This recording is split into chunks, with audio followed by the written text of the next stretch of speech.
RSS कोई छोटी मोटी जमात थोड़ो हैगी है। वो इस देश के सरकार चलाने वाले के पिछे एक थिंक टैंक है। वो जिन्नी मर्जी वारी कह दें हिंदू राष्ट्र को पुछदा ही नहीं यार। इत्थे दीप सिद्धू दे परले पासे को नारा ला जाए खालिस्तान का, चक लो ढा लो तुन दो जुआपा ला दो, 12-13 साल जेल रख के खज्जल खुआर करके कहते चंगा अपने घर नूं चल जा। सिर्फ पंजाबी चंगा लगता शब्द खस्सी करते हैं यार। जद तक अकाली दल फिर भी इन्हां हालातां च भी जद ताईं वो किसी निरपक्ष हत्थां विच सीगा तां फिर भी कोई ना कोई लोकां दी गल करदा सीगा। जदों दा इस टब्बर दे हत्थ आ गई कमांड बादल दे टब्बर दी, इन्हां ने बेड़ा गर्क कर दिता। भराओ दविंदर शर्मा एक फार्म साइंटिस्ट ने, उन्हें कैलकुलेट करके जो दस्या कि 7000 रुपए क्विंटल ते मिलदा किन्ना आपां नूं 1900-2000 ते कर्जा तां भराओ चढ़ना ही अपने सब ते कर्जा सारे पंजाब दी 90% जमीन लाल लकीर दे विच है।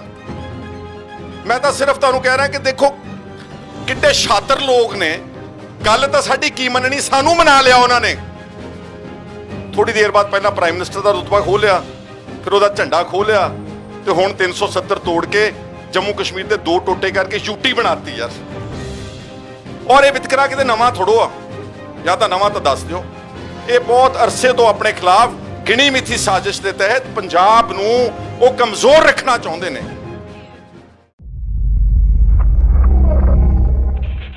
शंभू मोर्चे दे अज बड़े इस अहम दिहाड़े ते जिदन अखंड पाठ साहब का भोग पा के ते एक बार फिर सारिया संगतां नूं जोड़न का उपराला किया गया।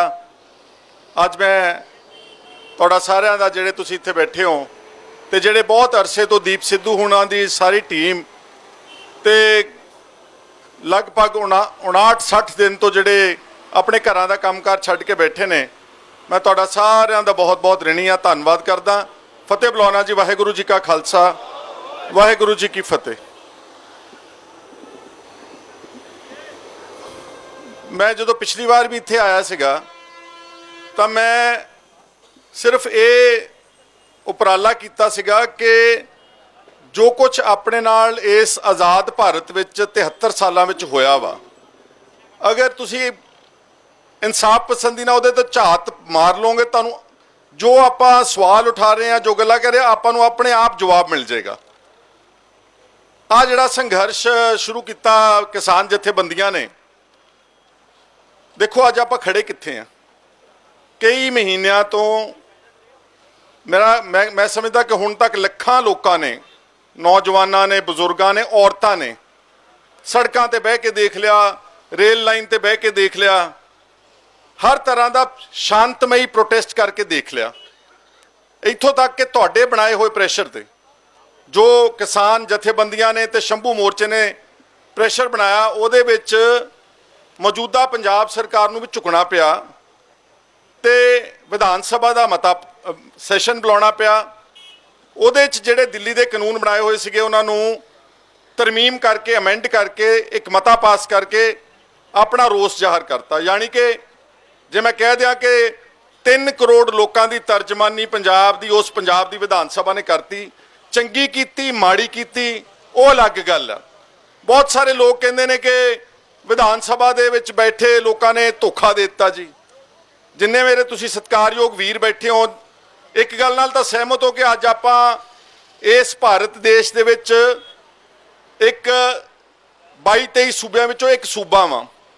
इस देश की लोक सभा, राज्य सभा ते इत्थों दा बनाया होया सिस्टम ते राष्ट्रपति सुप्रीम ने जिहड़ा कानून एक बार लोक सभा ने पास करता, उन्होंने राज्य सभा ने पास करता, उहदे ते मोहर राष्ट्रपति ने लाती। उहदे तो थल्ले आण के तुसी जो मर्जी कानून बना लो, चंगे तो चंगा। जसपाल सिंह जी मंचपुर बैठे ने ते वकील साहब, जिन्नी चंगी तो चंगी लियाकत नाल तुसी कानून बना के देख लो, तुसी उस लोक सभा दे बनाए हुए कानून नूं सरपास नहीं कर सकते। इस करके जिन्ने जोगे सी, माड़े सी, चंगे सी, 115 MLAs ने अंदर, 2 BJP दे नूं छड्ड के सारिਆਂ ने मता पास किया ते विरोध किया। वो गल लग गया कि विचों कुछ 2 धिरां विचों जिहड़ियां सीगीआं बाहर चाण के उन्होंने ऐ लग्या कि शायद इहदा सारा लाहा कोई एक पार्टी ना लै जाए, कोई एक मुख मंत्री ना लै जाए। उन्होंने अपनी वो सपोर्ट जिहड़ी विड्रॉ कर ली। ਜਦੋਂ ਤੁਸੀਂ ਉਹ ਸਪੋਰਟ ਵਿਡਰਾਅ ਕਰਦੇ ਹੋ, ਸੰਕੇਤ ਜਾਂਦਾ ਦਿੱਲੀ ਨੂੰ ਕਿ ਇਹਨਾਂ ਦੀ ਪੋਲੀਟੀਕਲ ਜਮਾਤ ਜਿਹੜੀ ਹੈ ਪਾਰਟੀ ਹੋਈ ਹੈ, ਇੱਕ ਮੁੱਠ ਨਹੀਂ ਗੀ। ਇਸ ਕਰਕੇ ਅੱਜ ਜਿਹੜਾ ਸੰਘਰਸ਼ ਆ, ਤੁਸੀਂ ਇਹ ਪਹਿਲਾਂ ਇਹ ਸੋਚੋ ਕਿ ਆਪਣਾ ਮੱਥਾ ਕਿਹਦੇ ਨਾਲ ਆ। ਆਪਣਾ ਮੱਥਾ ਦਿੱਲੀ ਦੇ ਤਖਤ ਨਾਲ ਆ। ਔਰ ਬਹੁਤ ਹੁਸ਼ਿਆਰ ਲੋਕ ਨੇ, ਜਿੱਥੇ ਆਪਾਂ ਜਾ ਕੇ ਸੋਚ ਆਪਣੀ ਮੁੱਕਦੀ ਕਹਿ ਲਈਏ, ਉੱਥੋਂ ਉਹਨਾਂ ਦੀ ਸੋਚ ਸ਼ੁਰੂ ਕਰਦੇ ਨੇ। ਆਪਾਂ ਸਾਰੇ ਹੈਗੇ ਜਜ਼ਬਾਤੀ ਬੰਦੇ। ਆਪਾਂ ਨੂੰ ਗੁਰੂ ਸਾਹਿਬ ਜੈਕਾਰਾ ਦੇ ਕੇ ਗਏ ਨੇ, ਕੁਰਬਾਨੀਆਂ ਭਰਿਆ ਵਿਰਸਾ ਦੇ ਕੇ ਗਏ ਨੇ, ਕੋਈ ਸ਼ੱਕ ਨਹੀਂਗਾ।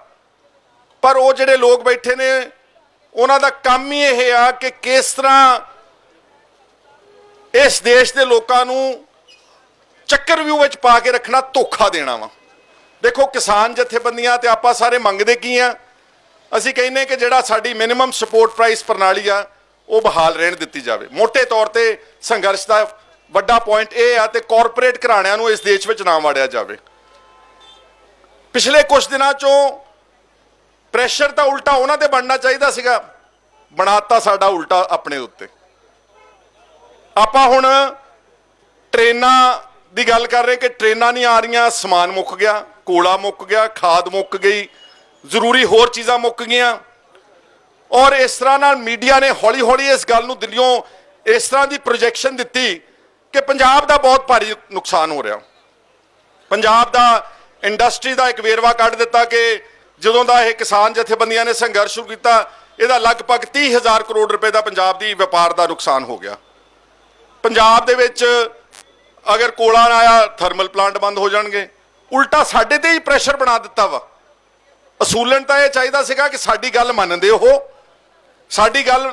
ਔਰ ਮੈਂ ਸਮਝਦਾ ਕਿ ਕਿਸਾਨ ਜਥੇਬੰਦੀਆਂ ਵੀ ਬਹੁਤ ਅੱਛੀਆਂ ਨੇਕ ਨੀਅਤ ਨੇ, ਪਰ ਆਪਾਂ ਜਿਹੜੀ ਅਸਲ ਜਿਹਦੇ ਲਈ ਆਪਾਂ ਅਰਸੇ ਤੋਂ ਲੜਦੇ ਤੁਰੇ ਆਉਨੇ ਆ ਕਿ ਸਾਡੇ ਭਾਅ ਠੀਕ ਨਹੀਂ ਮਿਲਦੇ, ਸਾਡੇ ਤੇ ਕਰਜ਼ਾ ਚੜ ਗਿਆ, ਸਾਡੇ ਘਰਾਂ ਦੇ ਵਿੱਚ ਆਤਮ ਹੱਤਿਆ ਹੋ ਗਈਆਂ, ਆਪਾਂ ਉਹ ਗੱਲ ਛੱਡ ਕੇ ਅਸੀਂ MSP ਤੇ ਆ ਕੇ ਖੜ ਗਏ ਸਾਰੇ ਜਾਣੇ। ਜਦ ਕਿ ਮੈਂ ਜੇ ਇਕੱਲੇ ਕਿਸਾਨਾਂ ਦੀ ਗੱਲ ਕਰਾਂ ਤਾਂ ਮੈਂ ਸਮਝਦਾ ਕਿ ਅੱਜ ਸਵਾਮੀਨਾਥਨ ਕਮੇਟੀ, ਚਲੋ ਮੰਨ ਲਓ ਆਪਾਂ ਇਸ ਸਿਸਟਮ ਦੇ ਵਿੱਚ ਰਹਿੰਦੇ, ਜਿੰਨੀ ਦੇਰ ਆਪਾਂ ਇਸ ਦੇਸ਼ ਦੀ ਜਮਹੂਰੀ ਪ੍ਰਣਾਲੀ ਦੇ ਵਿੱਚ ਆ, ਉਨੀ ਦੇਰ ਵਿੱਚ ਜੋ ਆਪਾਂ ਇਹਨਾਂ ਤੋਂ ਲੈ ਸਕਦੇ ਆ, ਉਹ ਤਾਂ ਘੱਟੋ ਘੱਟ ਸਾਨੂੰ ਮੰਗਣਾ ਚਾਹੀਦਾ ਸੀਗਾ। ਸਵਾਮੀਨਾਥਨ ਕਮੇਟੀ ਦੀ ਰਿਪੋਰਟ ਪਿਛਲੇ 8-9 ਸਾਲ ਤੋਂ ਦਿੱਲੀ ਦੇ ਦਫ਼ਤਰਾਂ ਵਿੱਚ ਧੂੜ ਚੱਟ ਰਹੀ ਆ। ਔਰ ਸਵਾਮੀਨਾਥਨ ਕਮੇਟੀ ਦੀ ਰਿਪੋਰਟ ਦੇ ਜਿੱਥੇ ਹੋਰ ਬਹੁਤ ਮੈਨੇ ਖੇਜ਼ ਗੱਲਾਂ ਨੇ, ਰეკਮੈਂਡੇਸ਼ਨਸ ਆ, ਉਹਦੇ 'ਚ ਇੱਕ ਗੱਲ ਬਹੁਤ ਇੰਪੋਰਟੈਂਟ ਆ ਕਿ ਕਿਸਾਨਾਂ ਦੀਆਂ ਫਸਲਾਂ ਦੇ ਭਾਅ ਮਿਥਣ ਤੋਂ ਪਹਿਲਾਂ ਉਹਦੀ ਜਿਹੜੀ ਟੋਟਲ ਇਨਪੁਟ ਕਾਸਟ, ਜੋ ਲਾਗਤ ਹੈ, ਲਾਗਤ ਵਿੱਚ ਕਿਸਾਨ ਦੇ ਟੱਬਰ ਦੀ ਮਿਹਨਤ, ਉਸ ਕਿਸਾਨ ਦੇ ਟੱਬਰ ਦੀ ਹੈਲਥ ਇੰਸ਼ੋਰੈਂਸ, ਉਸ ਕਿਸਾਨ ਦੇ ਪਰਿਵਾਰ ਦੀਆਂ ਜੋ ਹੋਰ ਛੋਟੀਆਂ ਜੋ ਦੇਣਾ ਨੇ, ਉਹਦੇ ਵਿੱਚ ਯੋਗਦਾਨ ਆ। ਬਾਕੀ ਜੋ ਡੀਜ਼ਲ ਦੀ ਕੀਮਤ ਵੱਧ ਗਈ, ਜੋ ਲੇਬਰ ਵੱਧ ਗਈ, ਜੋ ਫਲਾਹ ਹੋ ਗਿਆ, ਖਾਦ ਦੀ ਵੱਧ ਗਈ ਵਗੈਰਾ ਵਗੈਰਾ ਵਗੈਰਾ, ਉਹ ਸਾਰੀ ਕੀਮਤ ਜਿਹੜੀ ਆ ਉਹਨੂੰ ਕੈਲਕੂਲੇਟ ਕਰਨ ਤੋਂ ਬਾਅਦ 1.5 ਗੁਣਾ ਮਿਨੀਮਮ ਸਪੋਰਟ ਪ੍ਰਾਈਸ ਮਿਲਣੀ ਚਾਹੀਦੀ ਆ। ਜੇ ਅੱਜ ਸਵਾਮੀਨਾਥਨ ਕਮੇਟੀ ਰਿਪੋਰਟ ਦੇ ਹਿਸਾਬ ਨਾਲ ਕਣਕ ਦਾ ਭਾਅ ਹੋਵੇ ਨਾ, ਤੇ ਉਹ 7,000 ਰੁਪਏ ਕੁਇੰਟਲ ਚਾਹੀਦਾ ਵਾ। ਦਵਿੰਦਰ ਸ਼ਰਮਾ ਇੱਕ ਫਾਰਮ ਸਾਇੰਟਿਸਟ ਨੇ, ਰੋਜ਼ ਲੇਖ ਵੀ ਲਿਖਦੇ ਨੇ, ਪੰਜਾਬੀ ਅਖਬਾਰਾਂ 'ਚ ਵੀ ਆਉਂਦੇ ਨੇ, ਅੰਗਰੇਜ਼ੀ 'ਚ ਵੀ ਆਉਂਦੇ ਨੇ। ਉਹਨੇ ਕੈਲਕੂਲੇਟ ਕਰਕੇ ਜੋ ਦੱਸਿਆ ਕਿ 7,000 ਰੁਪਏ ਕੁਇੰਟਲ ਤੇ ਮਿਲਦਾ ਕਿੰਨਾ ਆਪਾਂ ਨੂੰ? 1900-2000। ਤੇ ਕਰਜ਼ਾ ਤਾਂ ਭਰਾਓ ਚੜਨਾ ਹੀ ਆਪਣੇ ਸਭ ਤੇ ਕਰਜ਼ਾ। ਸਾਰੇ ਪੰਜਾਬ ਦੀ 90% ਜ਼ਮੀਨ ਲਾਲ ਲਕੀਰ ਦੇ ਵਿੱਚ ਆ। ਆਤਮ ਹੱਤਿਆ ਨਹੀਂ ਰੁਕਣਗੀਆਂ।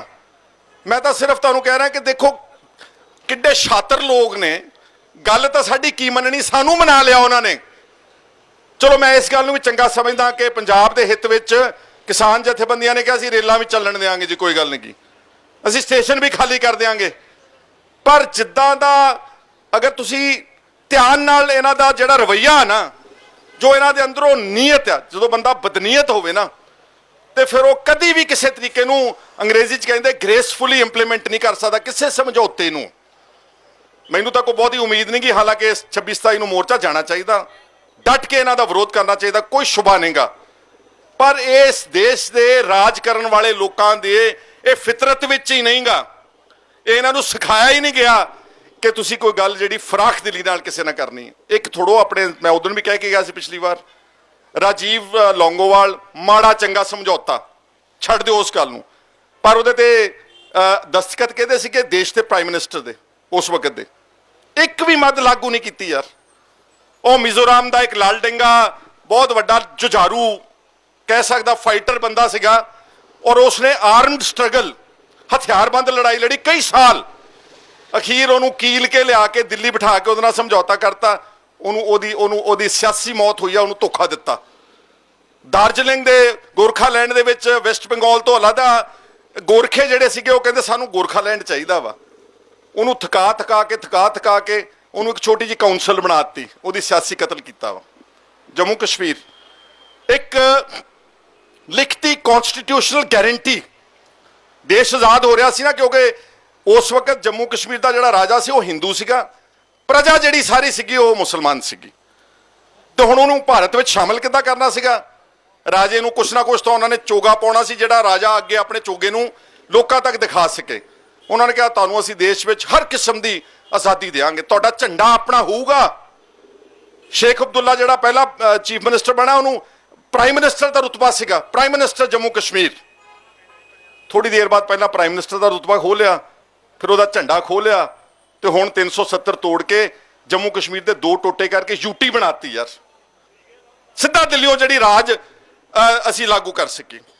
ਸੋ ਮੈਂ ਤਾਂ ਇਹਨਾਂ ਦੀ ਤੁਹਾਨੂੰ ਸਿਰਫ ਜੋ ਇਹਨਾਂ ਦਾ ਇਸ ਵਕਤ ਘੱਟੋ ਘੱਟ ਗਿਣਤੀਆਂ ਦੇ ਖਿਲਾਫ ਇੱਕ ਮਨਸੂਬਾ ਵਾ। ਕਰਦੀਆਂ ਸਰਕਾਰਾਂ ਪਹਿਲਾਂ ਵੀ ਰਹੀਆਂ, ਕੋਈ ਸ਼ੱਕ ਨਹੀਂਗਾ, ਪਰ ਆ ਜਿਹੜੀ ਮੋਦੀ ਦੀ ਗਵਰਨਮੈਂਟ ਹੈਗੀ ਇਹਨੇ ਬਲੇਟੈਂਟਲੀ ਨੰਗਾ ਚਿੱਟਾ ਇਹ ਬਿਲਕੁਲ ਬਿਨਾਂ ਕਿਸੇ ਸੰਗ ਤੋਂ ਉਹਨਾਂ ਨੇ ਘੱਟ ਗਿਣਤੀਆਂ ਦੇ ਖਿਲਾਫ ਤੇ ਜਿਹੜੀਆਂ ਅਕਲੀਤਾਂ ਨੇ ਉਹਨਾਂ ਨੂੰ ਭੈਭੀਤ ਕਰਨ ਦੇ ਨਜ਼ਰੀਏ ਦੇ ਨਾਲ ਆਪਣਾ ਏਜੰਡਾ ਜਿਹੜਾ ਪੂਰਾ ਸਾਹਮਣੇ ਖੋਲ ਕੇ ਰੱਖ ਦਿੱਤਾ ਵਾ। ਔਰ ਠੀਕ ਗੱਲ ਕਹੀ ਗਈ ਕਿ ਹਿੰਦੂ ਰਾਸ਼ਟਰ, ਯਾਰ ਉਹ ਹਿੰਦੂ ਰਾਸ਼ਟਰ ਦੀ ਆਵਾਜ਼ ਲਾਵੇ ਉਹਨੂੰ ਕੋਈ ਪੁੱਛਦਾ ਵੀ ਨਹੀਂਗਾ। ਇੱਕ ਵਾਰ ਨਹੀਂ, ਬੀਜੇਪੀ ਦੇ ਮੈਂਬਰ ਪਾਰਲੀਮੈਂਟ ਚੰਗੇ ਜ਼ਿੰਮੇਵਾਰ ਬੰਦੇ, ਆਰਐਸਐਸ ਦੇ ਜਿਹੜੇ, ਆਰਐਸਐਸ ਕੋਈ ਛੋਟੀ ਮੋਟੀ ਜਮਾਤ ਥੋੜੋ ਹੈਗੀ ਆ, ਉਹ ਇਸ ਦੇਸ਼ ਦੇ ਸਰਕਾਰ ਚਲਾਉਣ ਵਾਲਿਆਂ ਦੇ ਪਿੱਛੇ ਇੱਕ ਥਿੰਕ ਟੈਂਕ ਆ। ਉਹ ਜਿੰਨੀ ਮਰਜ਼ੀ ਵਾਰੀ ਕਹਿ ਦੇਣ ਹਿੰਦੂ ਰਾਸ਼ਟਰ ਕੋਈ ਪੁੱਛਦਾ ਹੀ ਨਹੀਂਗਾ ਯਾਰ।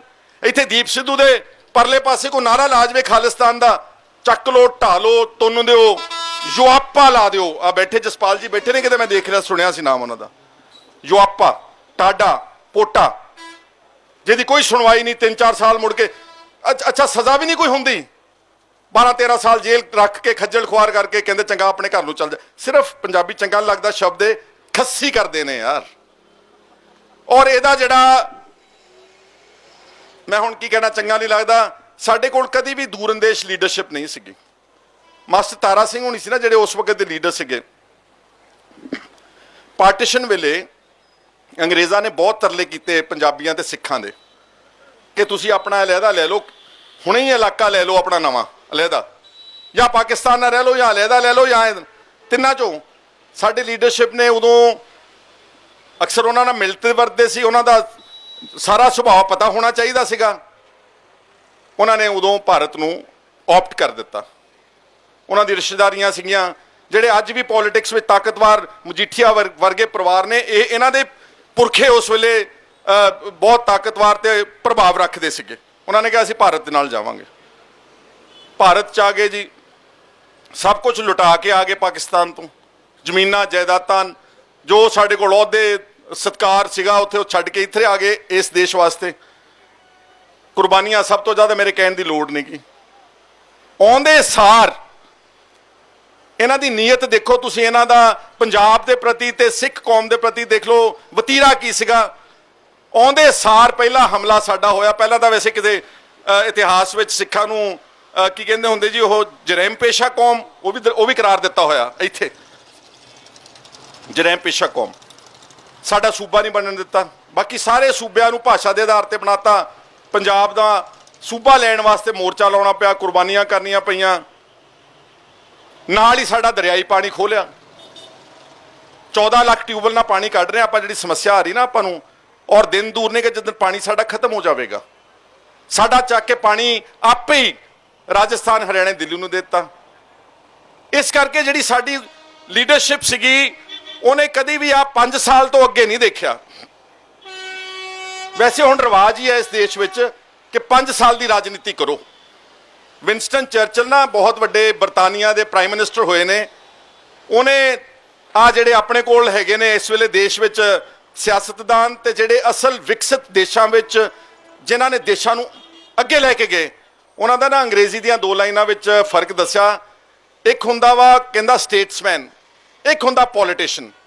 ਕਹਿੰਦਾ while a statesman thinks about the next generation, a politician thinks about the next election।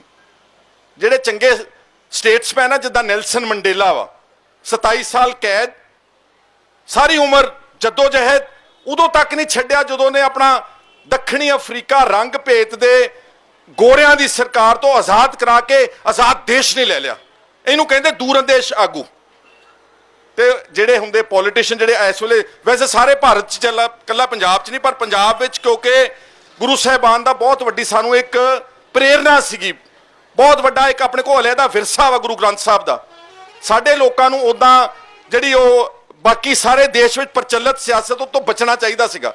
ਉਹ ਕਹਿੰਦਾ ਸਿਆਸਤਦਾਨ ਕੀ ਕਹਿੰਦਾ 5 ਸਾਲ ਦੀ ਦੇਖਦਾ, ਅਗਲੀ ਇਲੈਕਸ਼ਨ ਬਾਰੇ ਦੇਖਦਾ, ਇੱਥੇ ਉਹਦੇ ਅੱਖਾਂ ਦੇ ਇੱਥੇ ਪੜਦਾ ਵਾ, ਵੋਟਾਂ ਕਿੱਦਾਂ ਲੈਣੀਆਂ, ਸ਼ਰਾਬ ਕਿਹਨੂੰ ਪਿਲਾਉਣੀ ਆ, ਨਸ਼ੇ ਕਿੱਥੇ ਵੰਡਣੇ ਆ, ਪੈਸੇ ਕਿੱਥੇ ਵੰਡਣੇ ਆ, ਉਹਦੀ ਮਾਰ ਸਾਰੇ ਆਪਾਂ ਇੱਥੇ ਚੱਲ ਰਹੇ ਆ ਅੱਜ।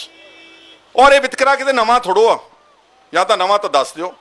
ਇਹ ਬਹੁਤ ਅਰਸੇ ਤੋਂ ਆਪਣੇ ਖਿਲਾਫ ਗਿਣੀ ਮਿਥੀ ਸਾਜ਼ਿਸ਼ ਦੇ ਤਹਿਤ ਪੰਜਾਬ ਨੂੰ ਉਹ ਕਮਜ਼ੋਰ ਰੱਖਣਾ ਚਾਹੁੰਦੇ ਨੇ, ਆਰਥਿਕ ਤੌਰ ਤੇ, ਸਿਆਸੀ ਤੌਰ ਤੇ, ਧਾਰਮਿਕ ਤੌਰ ਤੇ, ਕਿਉਂਕਿ ਉਹਨਾਂ ਨੂੰ ਪਤਾ ਵਾ ਕਿ ਇਹ ਉਹ ਲੋਕ ਨੇ ਜਿੱਦਣ ਇਹ ਉੱਠੇ, ਇਹ ਲੋਕ ਨੇ ਜਿਨ੍ਹਾਂ ਨੇ ਮੁਗਲਾਂ, ਅਬਦਾਲੀਆਂ ਤੇ ਦੁਰਾਨੀਆਂ ਦੇ ਘੋੜਿਆਂ ਦੀਆਂ ਲਗਾਮਾਂ ਫੜੀਆਂ ਸੀਗੀਆਂ। ਉਹਨਾਂ ਨੂੰ ਪਤਾ ਸਾਰੇ ਇਤਿਹਾਸ ਦਾ। ਇਸ ਲਈ ਆਪਾਂ ਨੂੰ ਉਹ ਨੱਪ ਕੇ, ਦਬਾ ਕੇ ਤੇ ਸਾਨੂੰ ਸਬਕ ਸਿਖਾਉਣ ਦੀ ਨੀਤੀ ਨਾਲ ਆ ਮੰਗਦੇ ਅਸੀਂ ਪਏ ਆ ਕਿ ਸਾਰੇ ਕਾਨੂੰਨ ਕਾਲੇ ਰੱਦ ਕਰ ਦਿਓ। ਉਹਨਾਂ ਨੇ ਟ੍ਰੇਨਾਂ ਬੰਦ ਕਰਤੀਆਂ। ਕਦੀ ਸਾਨੂੰ ਵਿਚੋਲੀਏ ਕਹਿੰਦੇ ਨੇ, ਕਦੀ ਕਹਿੰਦੇ ਜੀ ਇਹ ਪਤਾ ਨਹੀਂ ਕਿਹੜੇ ਨੇ, ਹੁੱਲੜਬਾਜ਼ ਨੇ, ਕਦੀ ਕਹਿੰਦੇ ਜੀ ਨਕਸਲਵਾਦੀ ਨੇ। ਦੀਪ ਸਿੱਧੂ ਤੁਹਾਨੂੰ ਨਕਸਲਵਾਦੀ ਲੱਗਦਾ ਵਾ, ਜਾਂ ਆਪਾਂ ਜਿਹੜੇ ਬੈਠੇ ਹੁੱਲੜਬਾਜ਼ ਆ? ਪੰਜਾਬ ਵਿੱਚ ਦੱਸ ਦਿਓ ਮੈਨੂੰ ਕਿਸੇ ਦੇ 2 ਮਹੀਨਿਆਂ ਵਿੱਚ ਕਿਸੇ ਦੇ ਚੀਚੀ ਤੇ ਵੀ ਸੱਟ ਲੱਗੀ ਹੋਵੇ ਇਸ ਅੰਦੋਲਨ ਦੇ ਵਿੱਚ? ਨਹੀਂ ਲੱਗੀ ਕਿਸੇ ਦੇ। ਜਾਣ ਬੁੱਝ ਕੇ ਭੜਕਾਉਂਦੇ ਨੇ। ਔਰ ਜਿਹੜੇ ਸਾਡੇ ਤੇ ਇਲਜ਼ਾਮ ਲਾਉਂਦੇ ਉਹਨਾਂ ਦੇ ਦੋਨੋਂ ਹੱਥ ਨਾਲ ਖੂਨ ਨਾਲ ਰੰਗੇ ਹੋਏ ਨੇ। ਗੁਜਰਾਤ ਦੇ ਦੰਗਿਆਂ ਵਿੱਚ ਸਾਰੇ ਦੇਸ਼, ਉੱਤਰ ਪ੍ਰਦੇਸ਼, ਮੇਰਠ, ਦੂਜੇ ਤੀਜੇ, ਜਿੱਥੇ ਜਿੱਥੇ ਵਿਚਾਰੇ ਬੇਸਹਾਰਾ ਘੱਟ ਗਿਣਤੀਆਂ ਸੀ ਉੱਤੇ ਸਟੇਟ ਟੈਰਰਿਜ਼ਮ, ਸਰਕਾਰੀ ਅੱਤਵਾਦ ਦੇ ਨਾਲ ਉਹਨਾਂ ਦੇ ਹੱਥ ਰੰਗੇ ਹੋਏ ਨੇ। ਉਹਨਾਂ ਨੇ ਆਪਣੇ ਬੰਦੇ ਸਾਰੇ ਹੀ ਛਡਾ ਲਏ ਯਾਰੋ ਪਿਛਲੇ 5-7 ਸਾਲਾਂ ਦੇ ਵਿੱਚ। ਤੇ ਬੇਗੁਨਾਹ ਲੋਕਾਂ ਨੂੰ ਯੂਆਪਾ ਦੇ ਵਿੱਚ ਆ ਜਿਹੜਾ ਕਾਲਾ ਕਾਨੂੰਨ ਬਣਾਇਆ ਵਾ, ਕਦੀ ਕਿਸੇ ਨੂੰ ਚੱਕ ਕੇ ਪਾ ਦਿੰਦੇ ਨੇ, ਕਦੀ ਕਿਸੇ ਹੋਰ ਤਾਂ ਹੋਰ ਅੰਬੇਦਕਰ ਦੇ ਪੋਤੇ ਨੂੰ ਨਹੀਂ ਬਖਸ਼ਿਆ ਇਸ ਸਰਕਾਰ ਨੇ। ਸਫੂਰਾ ਜਰਗਰ, ਨਵਲੱਖਾ, ਇੱਕ 80 ਸਾਲ ਦਾ ਬਜ਼ੁਰਗ ਵਰਵਰਾ ਰਾਓ, ਹਿਊਮਨ ਰਾਈਟ ਐਕਟਿਵਿਸਟ, ਜਿਹੜੇ ਲੋਕਾਂ ਦੇ ਮਨੁੱਖੀ ਅਧਿਕਾਰਾਂ ਦਾ ਕੰਮ ਕਰਦੇ, ਉਹਨਾਂ ਨੂੰ ਯੂਆਪਾ ਦੇ ਚੱਲ ਠੋਕ ਕੇ ਅੰਦਰ। ਇਸ ਕਰਕੇ ਮੈਂ ਤਾਂ ਸਮਝਦਾ ਵਾਂ ਕਿ ਅੱਜ ਆਪਾਂ ਬਹੁਤ ਇੱਕ ਗੰਭੀਰ ਸਥਿਤੀ ਵਿੱਚ ਹਾਂ। ਠੀਕ ਹੈ, ਐਮਐਸਪੀ ਵਗੈਰਾ ਸ਼ਾਇਦ ਕਹਿ ਦੇਣ ਚੰਗਾ, ਤੁਹਾਨੂੰ ਦੇ ਦਿੰਦੇ ਆ, ਮੰਨ ਸਕਦੇ ਮਾੜੀ ਮੋਟੀ ਛੋਟੀ, ਵੈਸੇ ਮੰਨਣੀ ਇਹ ਵੀ ਨਹੀਂ ਉਹਨਾਂ ਨੇ ਛੇਤੀ ਦੇ ਕੇ, ਕਿਉਂਕਿ ਇਹ ਕਾਨੂੰਨ ਬਣਾਏ ਗਏ ਨੇ ਸੋਚ ਸਮਝ ਕੇ।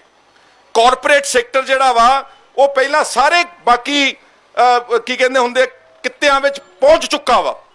ਰਿਲਾਇੰਸ ਵਰਗੇ, ਅੰਬਾਨੀ ਅਡਾਨੀ ਵਰਗੇ ਸਬਜ਼ੀਆਂ ਤੋਂ ਲੈ ਕੇ ਸੋਨੇ ਤੱਕ ਵੜੇ ਹੋਏ ਨੇ, ਛੋਟੇ ਮੋਟੇ ਪੁਰਜਿਆਂ ਤੋਂ ਲੈ ਕੇ ਰਿਫਾਈਨਰੀਜ਼, ਤੇਲ ਤੱਕ ਪਹੁੰਚੇ ਹੋਏ ਨੇ। ਇਸ ਕਰਕੇ ਕੱਲਾ ਇੱਕ ਖੇਤੀ ਦਾ ਸੈਕਟਰ ਸੀਗਾ ਜਿਹੜਾ ਹਲੇ ਸ਼ੋਸ਼ਣ ਨਹੀਂ ਸੀ ਕੀਤਾ ਕਾਰਪੋਰੇਟ ਸੈਕਟਰ ਨੇ।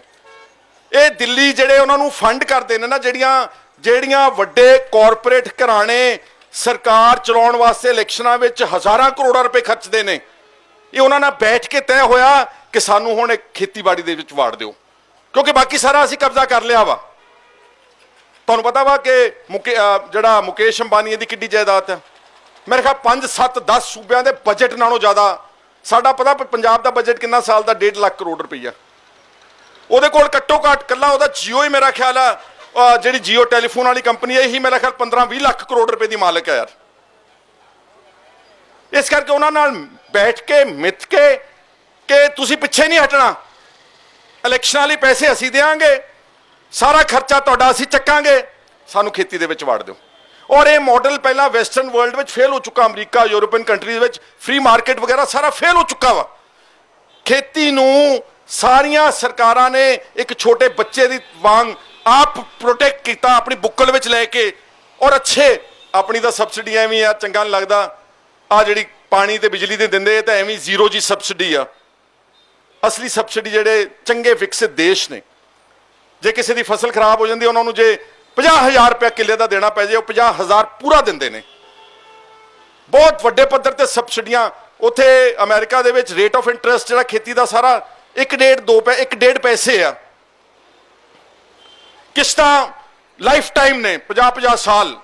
ਆ ਕੋਵਿਡ ਆਇਆ ਹੁਣੇ ਦੇਖੋ ਕੈਨੇਡਾ ਨੇ ਹਰ ਬੰਦਾ ਜਿਹੜਾ ਵਸਿੰਦਾ ਸੀਗਾ ਉਹਦੇ ਅਕਾਊਂਟ ਵਿੱਚ ਹਰ ਮਹੀਨੇ $2,000 ਪਾਇਆ, ਜਿਹੜਾ ਬਿਲਕੁਲ ਜਿਹੜਾ ਦਿਹਾੜੀਦਾਰ ਸੀਗਾ। ਜੇ ਘਰ ਵਿੱਚ 4 ਆਦਮੀ ਨੇ $8,000 ਉਹਦੇ ਘਰ ਵਿੱਚ ਪਹੁੰਚ ਗਿਆ। 4 ਲੱਖ ਰੁਪਈਆ ਹਰ ਮਹੀਨੇ ਦਾ। 40-40 50-50 $1,000 ਜਿਹੜੇ ਆਪਣੇ ਨੌਜਵਾਨ ਸਾਥੀ ਜਿਹੜੇ ਉੱਥੇ ਟਰੱਕ ਚਲਾਉਂਦੇ ਨੇ ਨਾ, ਟਰਾਂਸਪੋਰਟਰ ਨੇ, ਭਾਵੇਂ ਇੱਕ ਟਰਾਲਾ ਹੀ ਹੋਵੇ, $50,000 ਦਿੱਤਾ 2 ਸਾਲ 3 ਸਾਲ ਤੱਕ ਬਿਨਾਂ ਕਿਸੇ ਵਿਆਜ ਤੋਂ, ਤੇ 3 ਸਾਲ ਬਾਅਦ ਤੁਸੀਂ ਪੈਸਾ ਸਾਨੂੰ ਕਿਸ਼ਤਾਂ ਮੋੜਨਾ ਸ਼ੁਰੂ ਕਰ ਦਿਓ। ਇਹਨੂੰ ਤਾਂ ਕਹਿੰਦੇ ਨੇ ਸਰਕਾਰਾਂ। ਇਸ ਕਰਕੇ ਇਹਨਾਂ ਤੋਂ ਬਹੁਤੀ ਉਮੀਦ ਮੈਨੂੰ ਤਾਂ ਸਹੀ ਮੈਂ ਤਾਂ ਕਾਫੀ ਲੜ ਭਿੜ ਕੇ ਦੇਖ ਲਿਆ ਵਾ। ਮੈਂ ਪਹਿਲਾਂ ਮੇਰੇ ਪਿਤਾ ਜੀ, ਕੁਛ ਲੋਕ ਪਤਾ ਨਹੀਂ ਨੌਜਵਾਨ ਕਿੰਨਾ ਕੁ ਜਾਣਦੇ, ਨੈਸ਼ਨਲ ਸਿਕਿਉਰਿਟੀ ਐਕਟ ਹੁੰਦਾ ਜਿਹੜਾ ਹੁਣ ਯੂਆਪਾ ਨਾ, ਇਹ ਤੋਂ ਪਹਿਲਾਂ ਇੱਕ ਨੈਸ਼ਨਲ ਸਿਕਿਉਰਿਟੀ ਐਕਟ ਹੁੰਦਾ NSA, ਉਹਦੇ 'ਚ ਨਜ਼ਰਬੰਦ ਕਰ ਦਿਓ। 365 ਦਿਨ ਕੋਈ ਪੁੱਛ ਹੀ ਨਹੀਂ ਸੀ ਸਕਦਾ, ਕੋਈ ਅਪੀਲ ਦਲੀਲ ਨਹੀਂ। ਇੱਕ ਐਡਵਾਈਜ਼ਰੀ ਕਮੇਟੀ ਬਣਦੀ ਸੀ, ਹੁਣ ਤਾਂ ਫਿਰ ਵੀ ਹਾਈ ਕੋਰਟ ਜਾ ਸਕਦੇ ਆ, ਹੁਣ ਤਾਂ ਫਿਰ ਵੀ ਕਿਸੇ ਅਦਾਲਤ ਵਿੱਚ ਜਾ ਸਕਦੇ ਆ। ਇੱਕ ਐਡਵਾਈਜ਼ਰੀ ਕਮੇਟੀ ਬਣਦੀ ਸੀ ਜਿਹੜੇ 3 ਰਿਟਾਇਰਡ ਜੱਜਸ, ਸਰਕਾਰ ਨੇ ਆਪੇ ਜੱਜ ਲਾਉਣੇ ਹੁੰਦੇ ਆ, ਜਿਨ੍ਹਾਂ ਤੋਂ ਪਹਿਲਾਂ ਕੰਮ ਕਰਾਏ ਨੇ ਗਲਤ ਮਲਤ, ਉਹਨਾਂ ਨੂੰ ਰਿਟਾਇਰਮੈਂਟ ਤੋਂ ਬਾਅਦ ਉਸ ਕਮੇਟੀ 'ਚ ਨਾਮਜ਼ਦ ਕਰ ਦਿੰਦੇ ਸੀਗੇ। 365 ਦਿਨ ਇਕੱਲੇ ਅਸੀਂ ਨਹੀਂ, ਪੰਜਾਬ ਦੇ ਸੈਂਕੜੇ ਲੋਕਾਂ ਨੇ ਨਜ਼ਰਬੰਦ ਕੀਤਾ ਗਿਆ। ਇੱਕ ਮੈਨੂੰ ਯਾਦ ਹੈ, ਮੈਂ ਤਾਂ ਹਲੇ ਉਦੋਂ ਪੜ੍ਹਦਾ ਹੀ ਸੀਗਾ, ਤ੍ਰਿਪੁਰਾ ਅਗਰਤਲਾ, ਜਿਹੜਾ ਤ੍ਰਿਪੁਰਾ ਸਟੇਟ ਹੈ ਨਾ ਵੈਸਟ ਬੰਗਾਲ ਦੇ ਨਾਲ, ਅਗਰਤਲਾ ਉਹਦਾ ਕੈਪੀਟਲ ਆ। 365 ਦਿਨ ਪੂਰੇ ਉੱਥੇ ਨਜ਼ਰਬੰਦ ਰੱਖਿਆ ਸੀਗਾ। ਔਰ ਜਦੋਂ ਜਾਣਾ ਵੈਸਟ ਬੰਗਾਲ ਤੋਂ ਕੋਈ ਰਾਹ ਨਹੀਂ ਸੀਗਾ, ਅਗਰ ਸੜਕ ਦੇ ਰਾਹੀਂ ਜਾਣਾ ਸੀਗਾ ਤਾਂ 7 ਦਿਨ ਲੱਗਦੇ ਸੀਗੇ। ਜਹਾਜ਼ ਬੜਾ ਉਦੋਂ ਮਹਿੰਗਾ ਸੀ, ਬੜਾ ਘੱਟ ਸੀਗਾ।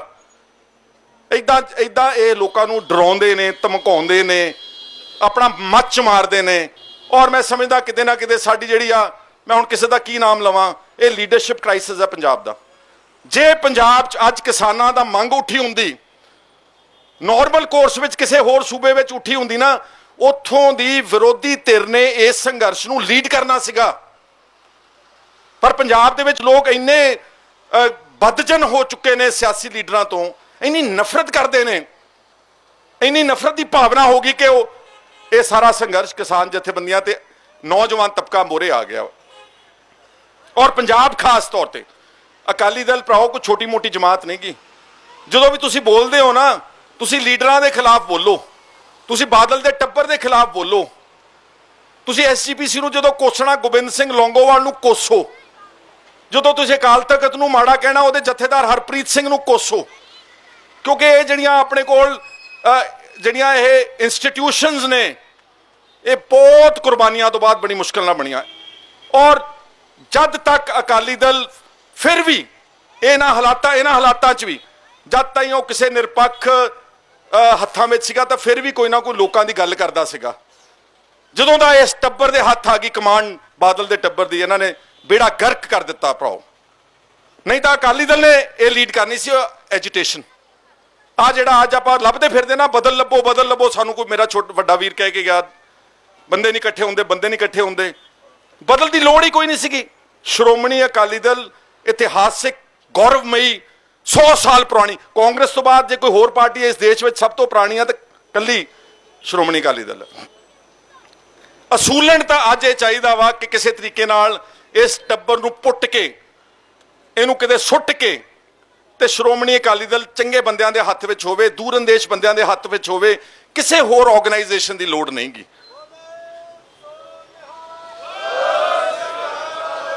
ਪਰ ਉਹ ਕੰਮ ਸੌਖਾ ਨਹੀਂਗਾ, ਕਿਉਂਕਿ ਸੁਖਬੀਰ ਹੋਣਾ ਕੋ ਬਹੁਤ ਸਰਮਾਇਆ ਵਾ। ਇਹਨਾਂ ਕੋ 7 ਸਟਾਰ ਹੋਟਲ ਨੇ, ਇਹਨਾਂ ਕੋ ਜਹਾਜ਼ ਨੇ। ਇਹ ਭਾਵੇਂ ਅੱਜ ਬੀਜੇਪੀ ਦੇ ਨਾਲ ਵਿਗੜ ਗਏ ਨੇ, ਪਰ ਅੰਦਰੋਂ ਏਜੰਸੀਆਂ ਹਲੇ ਵੀ ਇਹਨਾਂ ਦਾ ਖਿਆਲ ਰੱਖਣਗੀਆਂ, ਕਿਉਂਕਿ ਇਹਨਾਂ ਲੋਕਾਂ ਨੇ ਆਪਣੇ ਧਰਮ ਦਾ ਘਾਣ ਕੀਤਾ ਵਾ। ਗੁਰਦੁਆਰਾ ਢੱਟ 'ਚ ਆਪਾਂ ਦੁਬਾਰਾ ਬਣਾ ਲਾਂਗੇ। ਇਹਨਾਂ ਨੇ ਵਿਚਾਰਧਾਰਾ ਦਾ ਕਤਲ ਕੀਤਾ ਵਾ। ਗੁਰੂ ਗ੍ਰੰਥ ਸਾਹਿਬ ਦੀ ਬੇਅਦਬੀਆਂ, ਬਾਈਬਲ ਕਲਾਂ ਦਾ ਸ਼ਰੇਆਮ ਗੋਲੀਆਂ ਮਾਰ ਕੇ ਅਕਾਲੀ ਦਲ ਦੀ ਸਰਕਾਰ ਵੱਲੋਂ ਕਤਲ ਕਰ ਦੇਣਾ, ਤੇ ਫਿਰ ਕਹਿਣਾ ਕਿ ਸਾਨੂੰ ਪਤਾ ਨਹੀਂ ਲੱਗਦਾ ਕਿ ਇਹ ਅਣਪਛਾਤੇ ਬੰਦਿਆਂ ਨੇ ਗੋਲੀ ਚਲਾਤੀ ਹੈ। ਔਰ ਜਿਹੜੇ ਡੀਜੀਪੀ ਸੁਮੇਧ ਸਿੰਘ ਸੈਣੀ ਦੇ ਖਿਲਾਫ ਪੁਖਤਾ ਸਬੂਤ ਨੇ, ਉਹਦੇ ਖਿਲਾਫ ਕੋਈ ਐਕਸ਼ਨ ਨਾ ਲੈਣਾ, ਉਲਟਾ ਉਸ ਨੂੰ ਸਿੱਖਾਂ ਦੇ ਕਤਲੇਆਮ ਕਰਨ ਵਾਲਾ, ਝੂਠੇ ਪੁਲਿਸ ਮੁਕਾਬਲੇ ਬਣਾਉਣ ਵਾਲਾ, ਤਸ਼ੱਦਦ ਤੇ ਚੱਡੇ ਪਾੜਨ ਵਾਲੇ ਇਹ ਕਹਿੰਦਾ ਦੇ ਐਂਟੀ ਸਿੱਖ ਅਫਸਰ ਨੂੰ ਅਕਾਲੀ ਦਲ ਵੱਲੋਂ ਡੀਜੀਪੀ ਲਾਉਣਾ। ਇਸ ਕਰਕੇ ਕੇਂਦਰ ਦੀ ਸਰਕਾਰ ਇਹਨਾਂ ਨੂੰ ਕੁਝ ਨਹੀਂ ਕਹੇਗੀ। ਅੱਜ ਚੋਣ ਈਡੀ ਦੀ ਜਾਂਚ ਕਰਾ ਕੇ, ਸੀਬੀਆਈ ਦੀ ਜਾਂਚ ਕਰਾ ਕੇ ਇਹ ਪਿਓ ਪੁੱਤ ਧੀ ਜਵਾਈ ਸਭ ਨੂੰ ਫੜ ਕੇ ਅੰਦਰ ਦੇ ਸਕਦੇ 5 ਮਿੰਟ ਵਿੱਚ। ਸਾਰੇ ਸਬੂਤ ਉਹਨਾਂ ਦੇ ਕੋਲ ਨੇ, ਪਰ ਕਦੀ ਕਰਨਗੇ ਨਹੀਂ, ਕਿਉਂਕਿ ਇਦਾਂ ਦੇ ਉਹਨਾਂ ਨੂੰ ਆਗੂ ਆਉਣ ਵਾਲੇ ਸਮੇਂ ਵਿੱਚ ਵੀ ਚਾਹੀਦੇ ਨੇ। ਆ ਸਮੱਸਿਆ ਪੰਜਾਬ ਦੀ ਆ। ਔਰ ਮੈਂ ਆਰਥਿਕ ਗੱਲ ਇੱਕ ਖੀਲੀ ਕਹਿ ਕੇ ਕੋਈ ਹੋਰ ਵੀ ਸੱਜਣਾ ਬੋਲਣਾ, ਦੀਪ ਨੇ ਵੀ ਬੋਲਣਾ। ਆਰਥਿਕ ਛੁਟਕਾਰਾ, ਚਲੋ ਜਿਹੜਾ ਆਪਣਾ ਦੂਜਾ ਛੁਟਕਾਰਾ ਉਹ ਤਾਂ ਲੰਬੀ ਲੜਾਈ ਆ ਤੇ ਬਹੁਤ ਸੰਘਰਸ਼ ਆ, ਬਹੁਤ ਦਮਦਾਰ, ਕਿਉਂਕਿ ਇਸ ਵਕਤ ਤੁਸੀਂ ਦੇਖ ਰਹੇ ਹੋ ਆਪਣੇ ਜੰਮੂ ਕਸ਼ਮੀਰ ਦੀ ਹਾਲਤ। 8-10 ਲੱਖ ਫੌਜ ਲਾਈ ਹੋਈ ਆ, ਕੀ ਕੁਛ ਉੱਥੇ ਹੋ ਰਿਹਾ ਵਾ, ਕਤਲੋ ਗਾਰਤ, ਕੋਈ ਪੁੱਛਣ ਵਾਲਾ ਹੀ ਹੈ ਨਹੀਂ ਯਾਰ, ਕੋਈ ਪੁੱਛਣ ਵਾਲਾ ਹੀ ਹੈ ਨਹੀਂਗਾ। ਅਗਰ ਆਰਥਿਕ ਤੌਰ ਤੇ ਆਪਾਂ ਕਰਨਾ ਨਾ, ਤੇ ਆਪਾਂ ਨੂੰ ਜਿਹੜਾ ਪਾਕਿਸਤਾਨ ਨਾਲ ਬਾਰਡਰ ਆ, ਜਿੰਨੀ ਦੇਰ ਇਹ ਨਹੀਂ ਖੁੱਲਦਾ ਆਪਣਾ ਕੁਝ ਨਹੀਂ ਬਣ ਸਕਦਾ। ਆਰਥਿਕ ਤਰੱਕੀ ਦੀ ਗੱਲ ਕਰਦਾ, ਛੋਟੀ ਗੱਲ, ਕੁਝ ਨਹੀਂ ਬਣ ਸਕਦਾ, ਕਿਉਂਕਿ ਆਪਾਂ ਨੁੱਕਰ ਤੇ ਬੈਠੇ ਆ, ਨਾ ਸਾਡੇ ਕੋਲ ਬੰਦਰਗਾਹ ਹੈ, ਨਾ ਸਾਡੇ ਕੋਲ ਕੋਈ ਹੋਰ ਸਾਧਨ ਆ, ਨਾ ਸਾਡੇ ਕੋਲ ਡਰਾਈ ਪੋਰਟ ਆ। ਜਿਹੜਾ ਪੁਰਾਣਾ ਪਾਕਿਸਤਾਨ ਦਾ ਬਾਰਡਰ ਸੀ ਨਾ, ਇਹ ਸਾਰੀ ਸੈਂਟਰਲ ਏਸ਼ੀਆ ਦੀ ਮਾਰਕੀਟ ਨੂੰ ਕੇਟਰ ਕਰਦਾ ਸੀਗਾ। ਪਾਕਿਸਤਾਨ, ਇਹ ਸਾਰੇ ਅੱਗੇ ਕਮਜ਼ੋਰ ਮੁਲਕ ਨੇ, ਇਹਨਾਂ ਦੇ ਕੋਲ, ਇਹਨਾਂ ਦਾ ਮੌਸਮ ਇਹੋ ਜਿਹਾ ਵਾ ਕਿ ਇੱਥੇ ਕੁਝ ਪੈਦਾ ਵੀ ਨਹੀਂ ਹੁੰਦਾ। Pakistan, Afghanistan, Iran, Turkmenistan, Uzbekistan, Russia ਤੱਕ ਬਹੁਤ ਵੱਡਾ ਇਲਾਕਾ ਵਾ। ਆਪਣੀ ਏਡੀ ਵੱਡੀ ਮਾਰਕੀਟ ਹੈ ਨਾ, ਇੱਥੇ ਪੰਜਾਬ ਦੇ ਵਿੱਚ ਪੈਦਾ ਕੀਤੀ ਗਈ ਹਰ ਚੀਜ਼ ਵਿਕ ਸਕਦੀ ਹੈ, ਪਰ ਉਹਨਾਂ ਨੇ ਬੰਦ ਕਰਤਾ। ਝਗੜਾ ਤਾਂ ਇਹਨਾਂ ਸਰਕਾਰਾਂ ਦਾ ਹੋਊਗਾ, ਸਾਡਾ ਤਾਂ ਕੋਈ ਝਗੜਾ ਹੀ ਨਹੀਂਗਾ। ਤੁਸੀਂ ਤੁਹਾਡੇ ਚੋਂ ਬਹੁਤ ਸਾਰੇ ਲੋਕ ਪਾਕਿਸਤਾਨ ਜਾ ਕੇ ਆਉਣੇ, ਜੱਥਿਆਂ ਦੇ ਵਿੱਚ ਕਿੰਨੀ ਇੱਜ਼ਤ ਕਰਦੇ ਨੇ ਉੱਥੋਂ ਦੇ ਲੋਕ ਸਿੱਖਾਂ ਦੀ ਤੇ ਪੰਜਾਬੀਆਂ ਦੀ। ਇਸ ਲਈ ਮੇਰੇ ਵੀਰੋ, ਜਦ ਤੱਕ ਪਾਕਿਸਤਾਨ ਦਾ ਬਾਰਡਰ, ਜੇ ਆਪਾਂ ਕਹਿ ਰਹੇ ਕਰੰਟ ਇਕਨੋਮਿਕ ਕ੍ਰਾਈਸਿਸ, ਆਰਥਿਕ ਤੌਰ ਤੇ ਜਿਹੜਾ ਆਪਣਾ ਨੁਕਸਾਨ ਹੋਇਆ, ਔਰ ਇਕੱਲਾ ਸਾਡਾ ਨਹੀਂ ਹੋਇਆ, ਕਿਸਾਨਾਂ ਦਾ, ਵਪਾਰੀਆਂ ਦਾ ਵੀ ਬਹੁਤ ਹੋਇਆ ਵਾ। ਇੰਡਸਟਰੀ ਫੇਲ ਆ। ਸਾਰੇ ਪਹਾੜੀ ਰਾਜੇ ਸੂਬਿਆਂ ਨੂੰ, ਜਿਹੜੇ ਪਹਾੜੀ ਸੂਬੇ ਨੇ, ਇਹਨਾਂ ਨੂੰ ਬਹੁਤ ਸਾਰੀਆਂ ਛੋਟਾਂ ਦੇ ਕੇ ਸਾਰਾ ਵਪਾਰ ਉਧਰ ਢੱਕ ਦਿੱਤਾ ਇਸ ਸਰਕਾਰ ਨੇ। ਆਪਣੇ ਕੋਈ ਵਪਾਰ ਨਹੀਂ ਹੈਗਾ, ਐਵੇਂ ਛੋਟਾ ਮੋਟਾ ਵਪਾਰ ਹੈਗਾ। ਇੰਡਸਟਰੀ ਲਈ ਤੇ ਐਗਰੀਕਲਚਰ ਗਰੋਥ ਲਈ ਤੇ ਆਰਥਿਕ ਤੌਰ ਤੇ ਪੰਜਾਬ ਦੀ ਤਰੱਕੀ ਵਾਸਤੇ ਜਦ ਤੱਕ ਪਾਕਿਸਤਾਨ ਨਾਲ ਬਾਰਡਰ ਨਹੀਂ ਖੋਲਿਆ ਜਾਂਦਾ, ਪੰਜਾਬ ਦੇ ਕੋਈ ਬਚਾਓ ਨਹੀਂ ਹੈਗਾ, ਕੋਈ ਬਚਾਓ ਨਹੀਂਗਾ। ਔਰ ਮਾਫ ਕਰਨਾ, ਪੰਜਾਬ ਦੀ ਧਰਤੀ ਕਣਕ ਝੋਨੇ ਲਈ ਥੋੜੋ ਬਣੇ ਅਸੀਂ। ਕਣਕ ਤਾਂ ਝੋਨਾ ਸਾਡੀ ਮਜਬੂਰੀ ਆ, ਕਿਉਂਕਿ ਹੋਰ ਕੋਈ ਫਸਲ ਤੇ ਐਮਐਸਪੀ ਨਹੀਂ ਗਈ, ਤੇ ਸਾਡੇ ਕੋਲ ਆਮਦਨ ਨਹੀਂ ਗਈ, ਤੇ ਸਾਡਾ ਕਰਜ਼ਾ ਹੋਰ ਚੜ ਜਾਊਗਾ। 1 ਕਿਲੋ ਚੌਲ ਪੈਦਾ ਕਰਨ ਲਈ 5000 ਲੀਟਰ ਲੱਗ ਰਿਹਾ ਵਾ। ਆਪਾਂ ਤਾਂ ਸਾਰਾ ਪਾਣੀ ਖਾ ਗਏ ਯਾਰ ਥੱਲੜਾ। ਔਰ ਜਿਹੜਾ ਪਾਣੀ ਖਾਦਾ, ਉਹਦੇ ਨਾਲ ਜੋ ਖਾਦਾਂ ਕੀਟਨਾਸ਼ਕ ਗਏ, ਉਹਦੇ ਨਾਲ ਕੈਂਸਰ ਪਾਤਾ ਆਪਾਂ ਸਾਰੇ ਪੰਜਾਬ ਦੇ ਵਿੱਚ। ਇਹ ਤਾਂ ਇੱਥੇ ਪੰਜਾਬ ਦੀ ਸਰਕਾਰ ਦੀ ਨਲਾਇਕੀ ਮੈਂ ਸਮਝਦਾ ਬਹੁਤ ਵੱਡੀ ਆ। ਇਹਨਾਂ ਨੂੰ ਘੱਟੋ ਘੱਟ 25-30 ਸਾਲ ਪਹਿਲਾਂ ਸੋਚਣ ਲੱਗ ਜਾਣਾ ਚਾਹੀਦਾ ਸੀਗਾ ਕਿ ਕਣਕ ਝੋਨਾ ਜਿਹੜਾ ਵਾ ਅਗਾਂਹ ਭਾਰਤ ਵਿੱਚ ਲੋੜ ਨਹੀਂ ਪੈਣੀ ਇਹਨਾਂ ਨੂੰ, ਇਹਨਾਂ ਕੋਲ ਬਥੇਰਾ ਵਾਧੂ ਹੋ ਜਾਣਾ। ਇੱਥੇ ਤਾਂ ਸਭ ਕੁਝ ਉਗਾਇਆ ਜਾ ਸਕਦਾ। ਤੁਸੀਂ ਸਾਰੇ ਸੁਣ ਰਹੇ ਹੋ ਕਿ ਅੱਜ ਸਭ ਤੋਂ ਚੰਗਾ ਖਾਣ ਵਾਲਾ ਤੇਲ ਜਿਹੜਾ ਵਾ, ਉਹਨੂੰ ਓਲਿਵ ਆਇਲ ਕਹਿੰਦੇ ਨੇ, ਓਲਿਵ ਆਇਲ, ਉਹ ਪੰਜਾਬ ਵਿੱਚ ਪੈਦਾ ਹੋ ਸਕਦਾ ਵਾ। ਖਰੇ ਕਿੰਨੇ ਨੂੰ, 1000 ਰੁਪਏ ਨੂੰ ਕਿਲੋ ਆ, ਕਿ 1500 ਵਾਲਾ ਵੀ ਆ, 2000 ਵਾਲਾ ਵੀ ਆ ਕਿਲੋ, ਇੱਥੇ ਪੈਦਾ ਹੋ ਸਕਦਾ ਵਾ। ਪਰ ਕਿਸੇ ਨੇ ਕੋਸ਼ਿਸ਼ ਹੀ ਨਹੀਂ ਕੀਤੀ ਕਿ ਅਸੀਂ ਉਹਦੀ ਮਾਰਕੀਟ ਲੱਭੀਏ, ਇਹਨਾਂ ਨੂੰ ਕੁਝ ਸਿਖਾਈਏ ਕਿ ਤੁਸੀਂ ਓਲਿਵਸ ਪੈਦਾ ਕਰ ਲਓ। ਇੱਥੇ ਫਲ, ਫਰੂਟ, ਸਬਜ਼ੀਆਂ, ਹਰ ਤਰ੍ਹਾਂ ਦੀ ਫਸਲ। ਕੈਲੀਫੋਰਨੀਆ ਨਾਲੋਂ ਚੰਗੀ ਜ਼ਮੀਨ ਹੈ ਆਪਣੇ। ਕੈਲੀਫੋਰਨੀਆ ਨਾਲੋਂ ਸਭ ਤੋਂ ਵਧੀਆ ਜ਼ਮੀਨ ਦੁਨੀਆ ਦੀ ਕੈਲੀਫੋਰਨੀਆ ਮੰਨੀ ਜਾਂਦੀ, ਜਿੱਥੇ ਬਦਾਮਾਂ ਦੇ ਬਾਗ ਨੇ, ਸੌਗੀ ਦੇ ਬਾਗ ਨੇ, ਅਖਰੋਟਾਂ ਦੇ ਬਾਗ, ਉਹਦੇ ਨਾਲੋਂ ਚੰਗੀ ਜ਼ਮੀਨ ਆ। ਪਰ ਸਾਡੀ ਲੀਡਰਸ਼ਿਪ ਨੇ ਕਦੀ ਸੋਚਿਆ ਨਹੀਂਗਾ। ਆਪਣੇ ਘਰ ਜ਼ਰੂਰ ਭਰੇ ਨੇ, ਆਪਣੀਆਂ ਬੱਸਾਂ ਬਣਾ ਲੀਆਂ, ਆਪਣੇ ਹੋਟਲ ਬਣਾ ਲਏ, ਆਪਣੇ ਮਹਿਲ ਬਣਾ ਲਏ, ਆਪਣੀਆਂ ਜਾਇਦਾਦਾਂ ਬਣਾ ਲੀਆਂ, ਕੁੱਲ ਬਣਾ ਕੇ ਇਹਦਾ ਖਮਿਆਜ਼ਾ ਆਮ ਜਨਤਾ ਪੰਜਾਬ ਦੀ ਭੁਗਤ ਰਹੀ ਆ। ਕਹਿਣ ਨੂੰ ਮੇਰੇ ਸਤਿਕਾਰਯੋਗ ਵੀਰੋ ਤੇ ਭਰਾਓ ਬਹੁਤ ਕੁਛ ਹੈ, ਸਮਾਂ ਇਜਾਜ਼ਤ ਨਹੀਂ ਦਿੰਦਾ। ਮੈਂ ਤੁਹਾਡਾ ਸਭ ਦਾ, ਮੈਨੂੰ ਪਤਾ ਕਿ ਲੋਕੀ ਐਵੇਂ ਹਰ ਇੱਕ ਨੂੰ ਮਾੜਾ ਸਮਝਦੇ ਆ। ਤੁਸੀਂ ਵੀ ਤੁਹਾਨੂੰ ਇੱਕ ਬੇਨਤੀ, ਵੀ ਪਹਿਲਾਂ ਹਰ ਬੰਦੇ ਦਾ ਕਿਰਦਾਰ ਅੱਛੀ ਤਰ੍ਹਾਂ ਦੇਖੋ, ਫਿਰ ਉਹਨੂੰ ਉਸ ਬ੍ਰੈਕਟ ਵਿੱਚ ਰੱਖੋ। ਗਧਾ ਘੋੜਾ ਇੱਕ ਬਰਾਬਰ ਨਾ ਕਰੀ ਚੱਲੋ। ਠੀਕ ਹੈ, ਸਿਆਸੀ ਲੋਕਾਂ ਨੇ ਧੋਖਾ ਕੀਤਾ ਵਾ, ਜਿਹੜਾ ਬਰਗਾੜੀ ਵਿੱਚ ਧੋਖਾ ਮੈਂ ਨਹੀਂ ਸੀ ਕੀਤਾ, ਮਾਫ ਕਰਨਾ। ਜਿਹੜੇ ਮੋਰਚੇ ਦੇ ਸੰਚਾਲਕ ਸੀ, ਮੈਨੂੰ ਤਾਂ ਅਖਬਾਰ 'ਚ ਹੀ ਪੜਿਆ ਕਿ ਚੱਕ ਲਿਆ ਮੋਰਚਾ ਉਹਨਾਂ ਨੇ, ਦੱਸਿਆ ਵੀ ਨਹੀਂ ਸਾਨੂੰ। ਸਲਾਹ ਵੀ ਨਹੀਂ ਕੀਤੀ। ਲਓ ਇੰਨੇ ਹੀ ਬੰਦੇ ਸੱਦ ਲੈਂਦੇ, ਮੰਡ ਸਾਹਿਬ ਜਾਂ ਜਿਹੜੇ ਸੰਚਾਲਕ ਇੰਨੇ ਹੀ ਸੱਦ ਲੈਂਦੇ, ਕਿਸੇ ਨੇ ਉਹਨੂੰ ਚੱਕਣ ਨਹੀਂ ਸੀ ਦੇਣਾ ਉੱਥੋਂ ਮੋਰਚਾ। ਇਸ ਕਰਕੇ ਥੋੜਾ ਜਿਹਾ ਇਹ ਸਮਝਣ ਦੀ ਕੋਸ਼ਿਸ਼ ਕਰੋ ਔਰ ਆਪਾਂ ਸਾਰੇ ਰਲ ਮਿਲ ਕੇ, ਅਸੀਂ ਤੁਹਾਡੇ ਨਾਲ ਆ। ਇੱਥੋਂ ਮੇਰੇ ਦਾਨਗੜ ਸਾਹਿਬ ਕਹਿ ਕੇ ਗਏ ਸੀ ਆਖੇ ਨਹੀਂ ਲੱਗਦੇ, ਮੈਂ ਪਹਿਲਾਂ ਵੀ ਕਹਿ ਗਿਆ, ਫੇਰ ਕਹਿ ਦਿੰਦਾ, ਮੇਰੀ ਕੋਈ ਇੱਛਾ ਨਹੀਂ ਯਾਰ।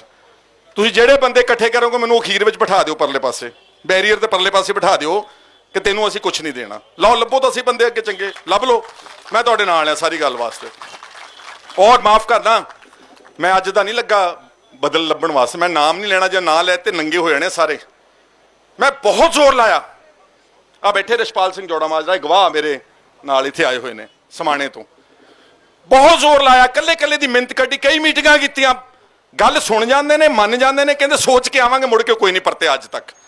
ਤੇ ਕਈ ਤਾਂ ਏਡੇ ਹੈਂਕੜਬਾਜ਼ ਨੇ, ਉਹ ਮੀਟਿੰਗਾਂ 'ਚ ਹੀ ਨਹੀਂ ਆਏ, ਉਹ ਕਹਿੰਦੇ ਅਸੀਂ ਇਕੱਲੇ ਹੀ ਤੁਰੇ ਜਾਣਾ। ਮੈਂ ਉਹਨਾਂ ਨੂੰ ਬਹੁਤ ਸਮਝਾਇਆ, ਇਕੱਲੇ ਇਕੱਲੇ ਫਿਰ ਕੇ, ਇਕੱਲੇ ਇਕੱਲੇ ਘੁੰਮ ਕੇ ਕਿਸੇ ਦਾ ਕੁਝ ਨਹੀਂ ਬਣਨਾ ਮੇਰੇ ਵੀਰੋ, ਕੁਝ ਨਹੀਂ ਬਣਨਾ। ਕਿਉਂਕਿ ਲੜਾਈ ਕਿਹਦੇ ਨਾਲ ਆ?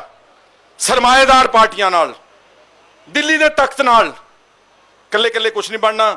ਮੈਂ ਤਾਂ ਇਹੀ ਪਹਿਲਾਂ ਵੀ ਕੀਤਾ, ਫਿਰ ਵੀ ਕੋਸ਼ਿਸ਼ ਕਰੂੰਗਾ ਔਰ ਉਮੀਦ ਕਰਦਾ ਕਿ ਕੋਈ ਚੰਗੇ ਬੰਦੇ ਇੱਕ ਥਾਂ ਦੇ ਉੱਤੇ ਇਕੱਠੇ ਹੋਣਗੇ।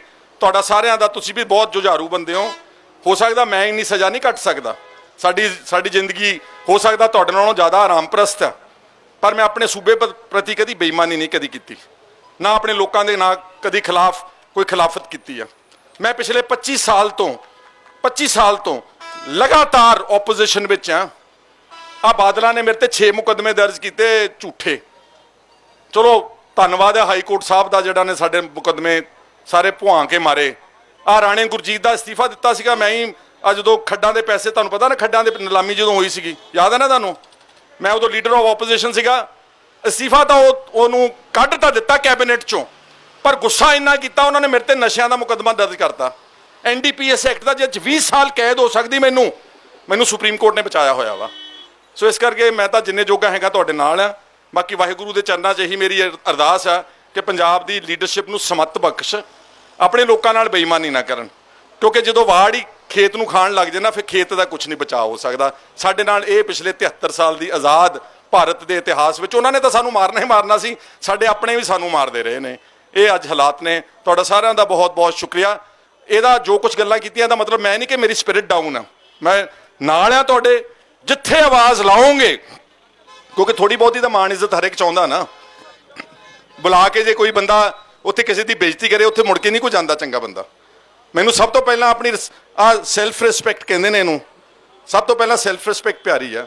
ਜਿੱਥੇ ਵੀ ਕੋਈ ਮਾਣ ਸਤਿਕਾਰ ਨਾਲ ਸੱਦੇ, ਕੋਈ ਗਰੀਬ ਤੋਂ ਗਰੀਬ ਆਦਮੀ, ਛੋਟੇ ਤੋਂ ਛੋਟੇ ਕੇਸ ਵਿੱਚ, ਆ ਜਿਹੜਾ ਯੂਆਪਾ ਦਾ ਕਾਲਾ ਕਾਨੂੰਨ ਲੜਿਆ, ਕੌਣ ਲੜਿਆ ਵਾ?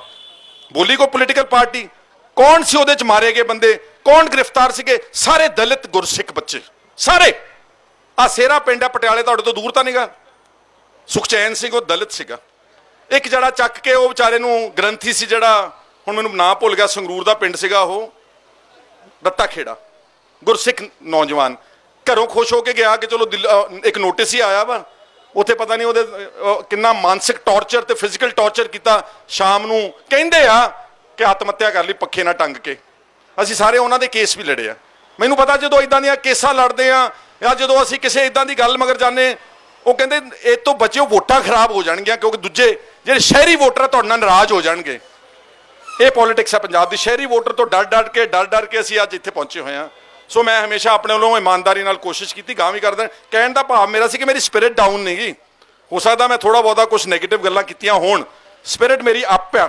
ਜੋ ਵੀ ਕਿਤੇ ਕੋਈ ਅੱਛੀ ਕਾਲ ਦਿਓਗੇ, ਪਾਏਦਾਰ, ਤਕੜੀ, ਮੱਥਾ ਲਾਉਣ ਵਾਲੀ, ਮੈਂ ਤੁਹਾਡੇ ਨਾਲ ਹਾਂ ਸਾਰਿਆਂ ਦੇ। ਬਹੁਤ ਬਹੁਤ ਸ਼ੁਕਰੀਆ। ਫਤਿਹ ਪਿਆਰ ਨਾਲ ਬੁਲਾ ਦਿਓ। ਵਾਹਿਗੁਰੂ ਜੀ ਕਾ ਖਾਲਸਾ, ਵਾਹਿਗੁਰੂ ਜੀ। ਧੰਨਵਾਦ ਜੀ ਬਹੁਤ ਬਹੁਤ।